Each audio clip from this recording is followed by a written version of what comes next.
First, I would like to say thank you to Mr. Henry for your vision in implementing the Princeton Prize in Race Relations, and to Ms. Debbie Scott Williams for welcoming us here today and for doing all that you do in the field of race relations, and Ms. Livia and Lottie for welcoming us here as well.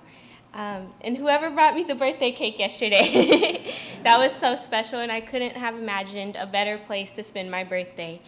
And so 18 years ago, as of yesterday, I was born. And 3 months later, I was found in a car by my guardian angel, an older woman. And 2 years after that, so between 3 months and 2 years, I spent time in foster care. And then when I was 2 years old, I was adopted by my mother, an African American. And so, because many of you are trained in the field of race relations, if you're like me, when you meet someone, you wonder, what are they? What are their ethnic makeup? And so if you're ever bold enough to ask me, I'll say, I don't know. I'm adopted. So my mom is a child of the 60s, and she was bused, so my adoptive mother is a child of the 60s, and she was bused to an all-white school from her all-black neighborhood. And so growing up in a household like this, and with such an open mind because I don't know my own ethnic makeup, one thing I know is race relations runs in my blood. So I've been a part of my school's Diversity Student Alliance. And so like many of you, the only difference is my school is very diverse. Our ethnic makeup is 1/3, 1/3, 1/3. So we have 1/3 white, 1/3 Hispanic, and 1/3 black. And among that, we have many first and second generation immigrants and many ESL learners and many students who are on free and reduced lunch. And because of its location, we also have very wealthy students, and we all mix together in Rangeview High School. So as you can imagine, this makes for a very different and dynamic educational experience. And so what we've done is we've begun doing in-class lessons. And 10 years ago, my school wasn't made up like this. Slowly but surely, we've changed from an all-white school to such a diverse school, but we've kept the same teachers. And so one thing that you have to realize is when you're teaching such a diverse group of students, you have to change the way you teach.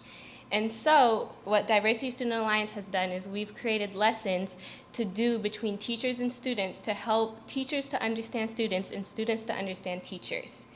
And one thing that, if you're interested in implementing this, once you get the district of your school on board, or whoever is at the top in charge on board, and convince them of the importance, you're on your way.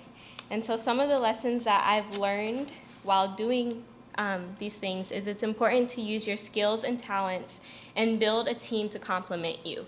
So everyone has a talent and everyone has a skill. And it's important for you to be knowledgeable of what your skill is and where you can help and where you'll thrive. And build a team around you who complement you, so people who are strong where you're weak. And another thing is be persistent.